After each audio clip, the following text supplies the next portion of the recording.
Hello, and thank you for coming to this virtual presentation. My name is Ilya Baldin, and this presentation will be about Fabric and the status of this project. A little bit of background. Fabric is a project funded by the National Science Foundation as part of the Mid-Scale Research Infrastructure 1 program. It was funded in 2019, so we just passed our first year mark. The duration is 4 years long, and today I will talk about kind of where we are, where we're going with our project. This is the entire Fabric team. As you can see, there's close to 20 institutions involved in building this facility. The core team consists of University of North Carolina at Chapel Hill, University of Illinois Urbana-Champaign, ESNet, University of Kentucky, and Clemson. And this is the leadership team: myself, Anita Nikolic, Indra Monga, Jim Griffoen, Casey Wang, Tom Lehman, Paul Ruth, and Zhongming Fei. A little bit about the motivation for Fabric. Fabric came about because we as researchers observed that there's been a significant change in economics of compute and storage that now allow us to the possibility to rethink what the next internet infrastructure, next internet architecture might look like. And specifically, if we were to try to build a router today without looking over our shoulder at the way that routers are constructed, in using the prevalent economics of compute and storage, it's likely that that router wouldn't look the same as it did today, nor would the protocols in the internet look exactly the same. And that's because the ability to put more processing of state information in the internet plays kind of a crucial role in some of the decisions, specifically if we think about the end-to-end principles, for instance, which governed the development of the internet over the past number of decades. So the explosion of capabilities in various types of augmented computing, for instance, GPUs, FPGAs, presents the opportunity to reimagine the network architecture as more stateful.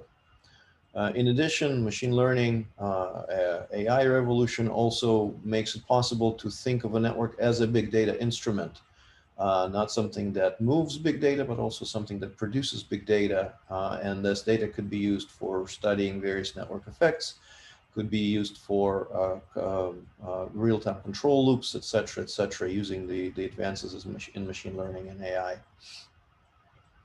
Also, the same advances could also be used to improve cybersecurity, implement faster provisioning, implement new novel applications for instance, federated machine learning in the network. All those things that would not be possible if the network couldn't store and process some state. Of course, we shouldn't forget that the revolution at the edge, specifically IoT, 5G technologies, also presents new opportunities for how to connect this new wireless edge to the terrestrial core, which is where Fabric kind of is intending to leave its mark. So the connections between the wireless edge and the wired core and the architectures for applications, protocols, and networks that are derived from that are a very interesting research challenge. New science applications, of course, could benefit from a more stateful network. A network can process data on the fly.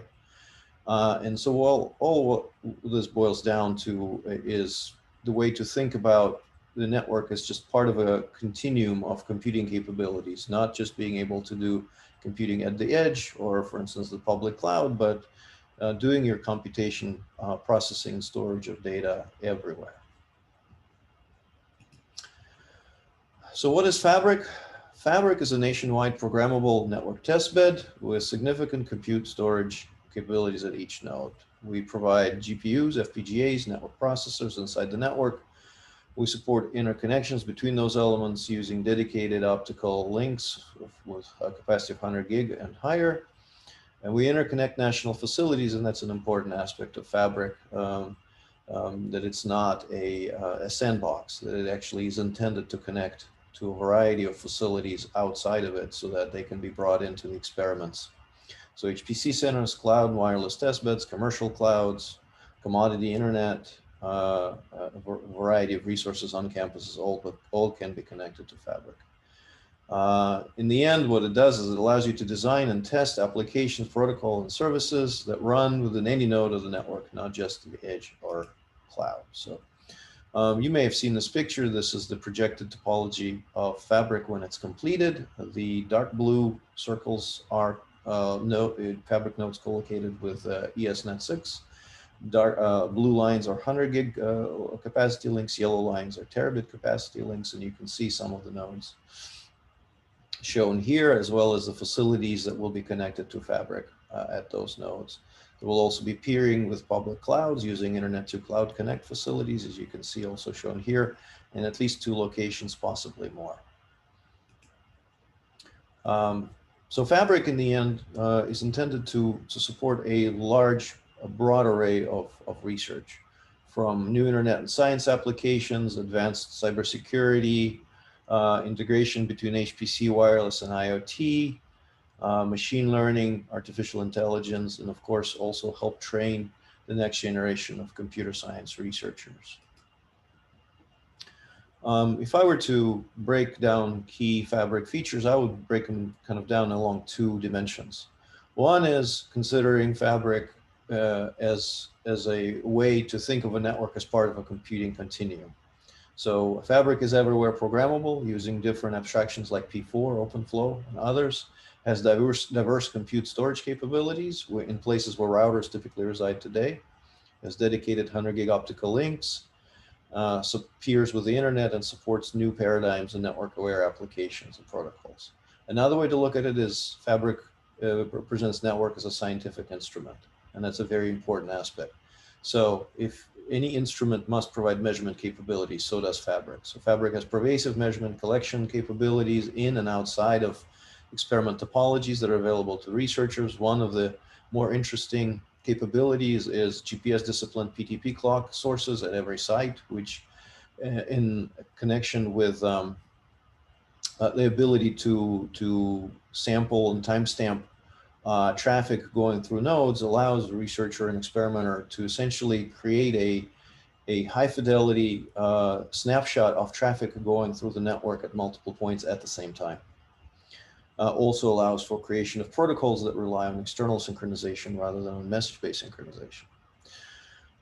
In the end, Fabric is meant to serve a broad range of scientific domains. Those are concerned with data transport for big data science, cybersecurity, terrestrial and 5G hybrid network architectures, federated machine learning, AI, internet measurements, and many more.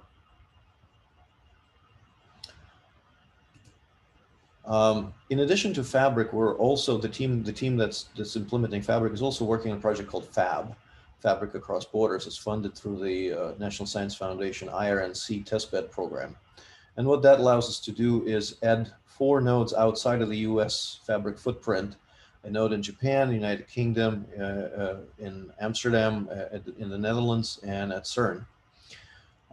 It also brings a number of new use cases and partners for instance, in astronomy and cosmology, the Vera Rubin LSST, CMBS4 experiments, for weather, from University of Miami, high energy physics, CERN, very interested in developing their next generation HEP data management, data transport architecture, and Fabric could play a significant role there. Urban sensing, IoT, and AI at the edge, University of Bristol and Cosmos testbeds together. And then 5G across borders, creating 5G networks across multiple locations. P4, SDN, SDX applications, cybersecurity, censorship evasion, and a number of others. And this is a brief example of what the testing high energy physics data analysis pipelines using Fabric and Chameleon Cloud will look like once Fab is in operation. Data could be transported from CERN using Fabric. Data could be processed on the fly inside Fabric and then land on Chameleon Cloud for additional processing where significantly higher processing resources are available. A fabric node is also called a hank, because a hank is just basically a ball of yarn, a small piece of yarn, and you make fabric out of them. We also call them, I'll refer to them as disaggregated routers, because it's essentially a way to break up a router into constituent pieces so that experimenters can provision the pieces they want and avoid the pieces they don't, or program them in the way that they want them to be programmed. So each fabric site, each hank, consists of a number of worker nodes and a head node that has some shared storage. Each worker node is equipped with some number of PCI cards that could be provisioned individually through PCI pass-through by experimenters and have direct access to them. Those cards, if they have network interfaces, can be connected into topologies, or they can also be connected using kind of shared bandwidth.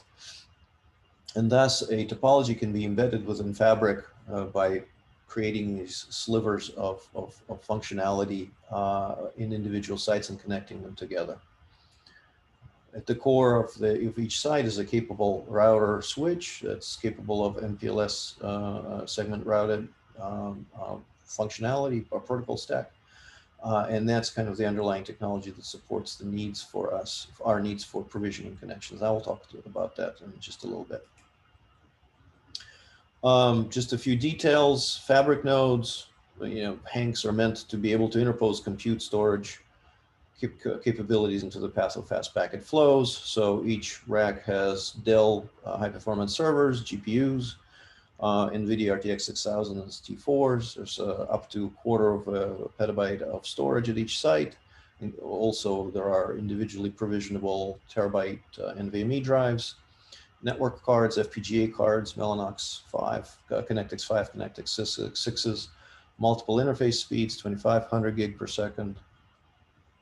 And as I mentioned, all of these are meant to be provisioned individually so that the researcher has access directly to the hardware on these cards. For measurement hardware, as I mentioned before, GPS disciplined clock source at most sites using PTP. That could be used to, the signal from that PTP source could be used to drive packet timestamping, sampling, or other needs. Programmable port mirroring, smart PDUs to measure power, optical layer measurements from our colleagues at ESNet for the underlying links that serve Fabric, CPU memory disk, port utilization, other traditional time series measurements. So where we are with Fabric is just at the beginning of year 2. So what we're preparing to do this year is sometime by summer of 2021, we would like to see some early experiments happening on the testbed. We're deploying, we've begun deploying the sites.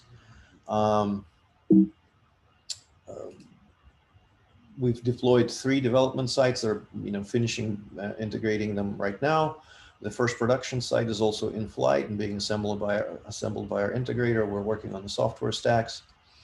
And as I mentioned, we expect early experimenters in the summer of 2021.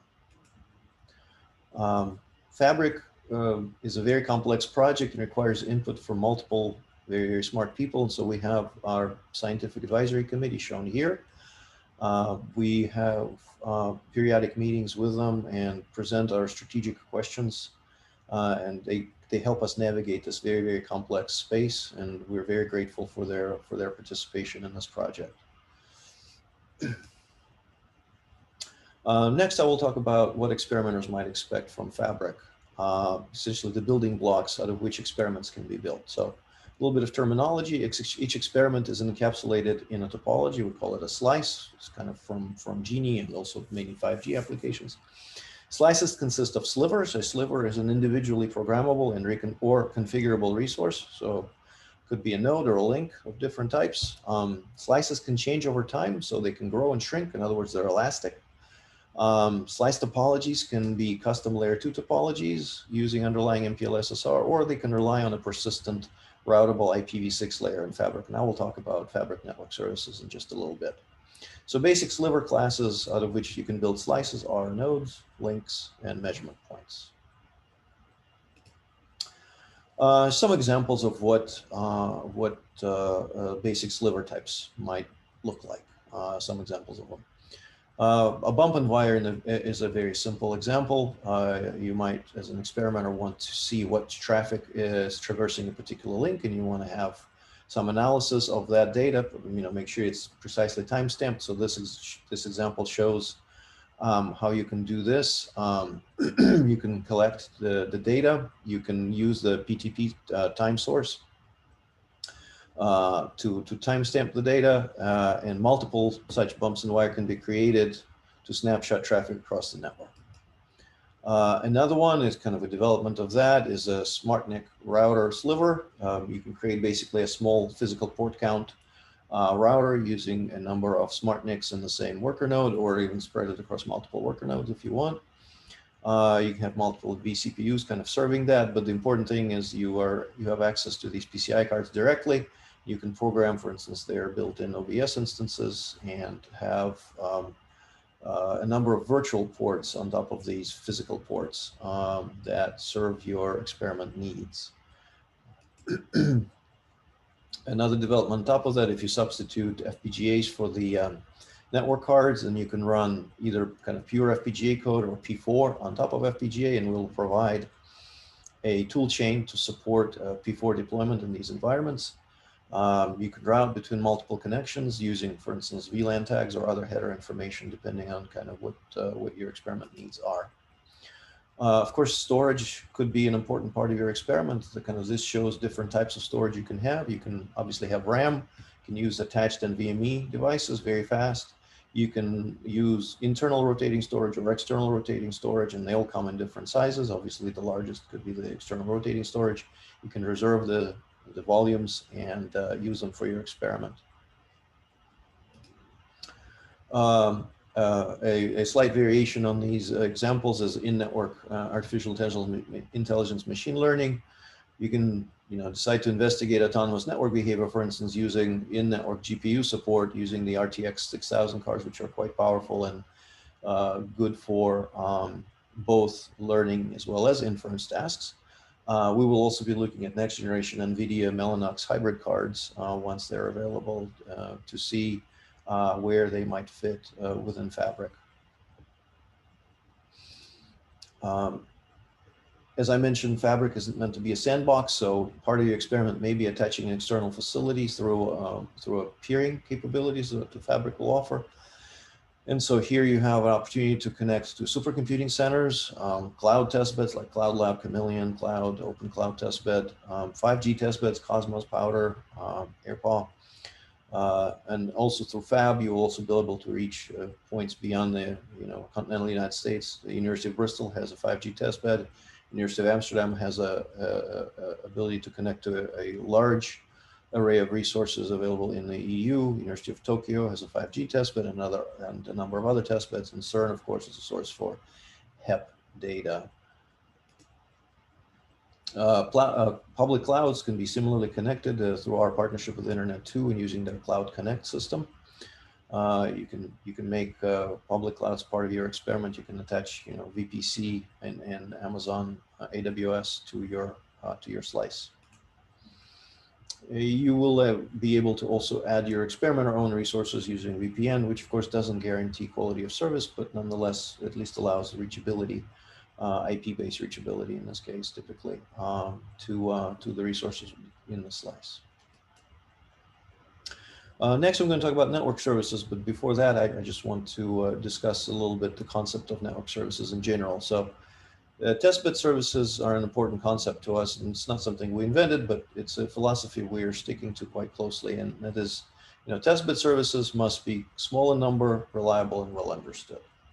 And they're sort of the assembly language out of which you can build your experiments. On top of that, you can build your experiments directly, but sometimes it helps to have building blocks that kind of show you how some of these smaller building blocks can be put together into larger constructs. And that's where experiment profiles come in. They essentially show you how they're reusable pieces, the kind of equivalent of a subroutine.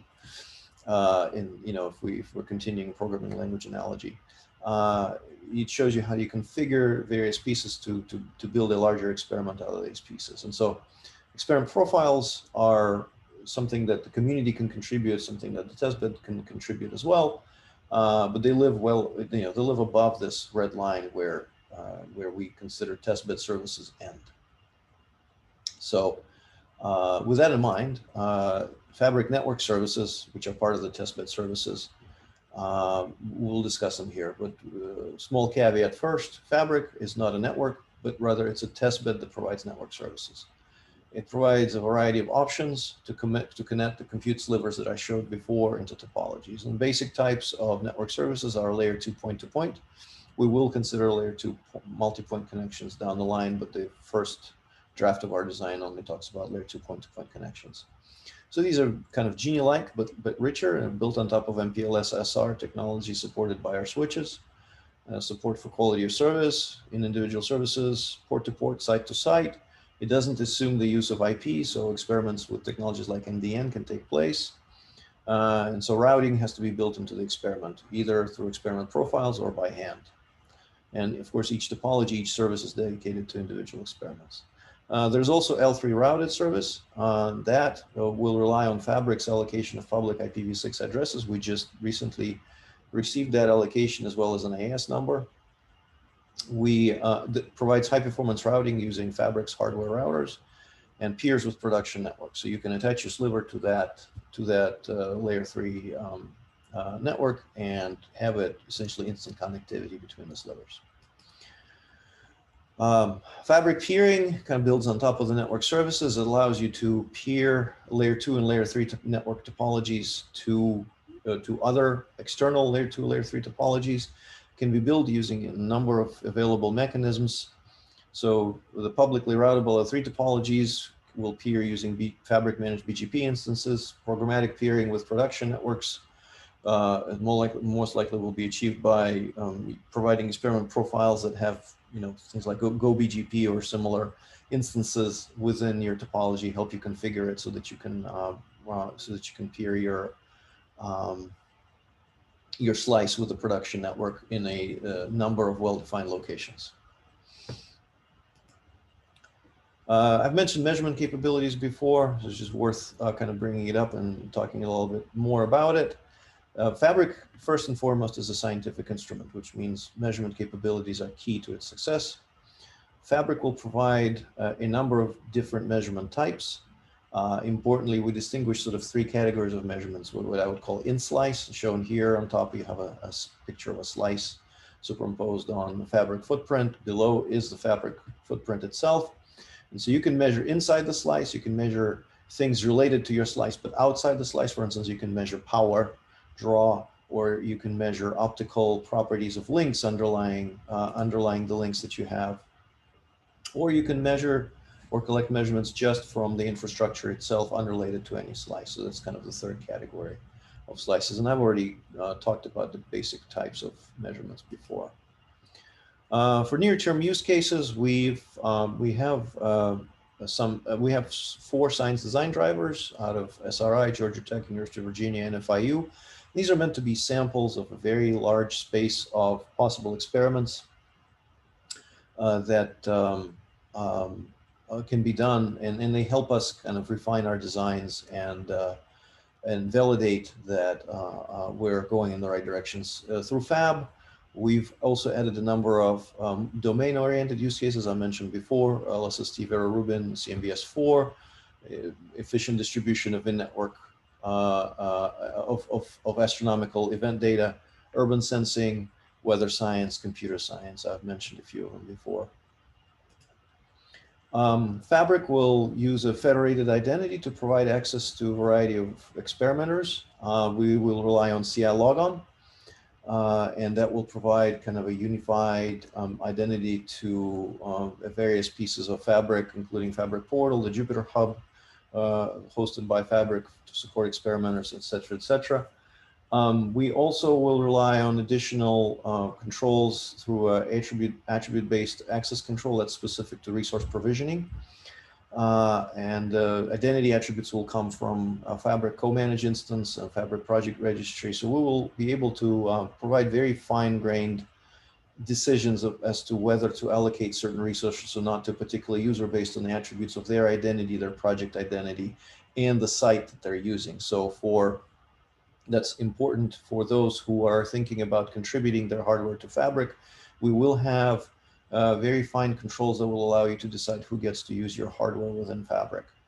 And this is quite different from the way that the Genie model worked.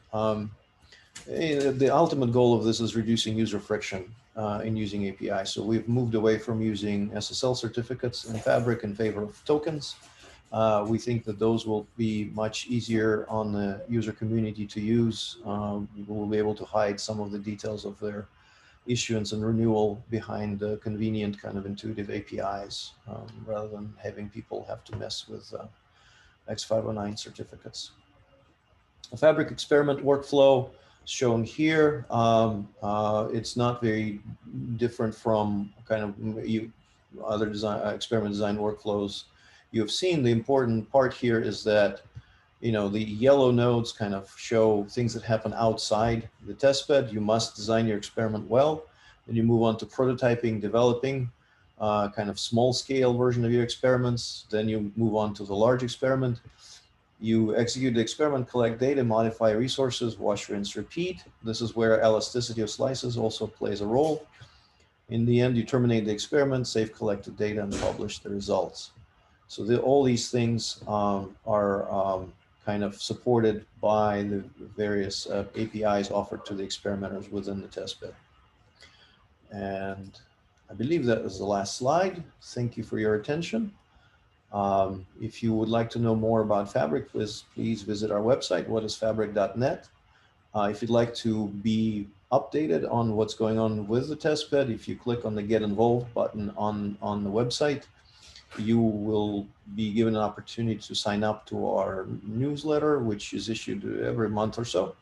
And then you'll be informed of any kind of community outreach events we're planning. For instance, we have a workshop coming up in December. We're planning another experimenter-focused workshop for the spring of 2021, and so on.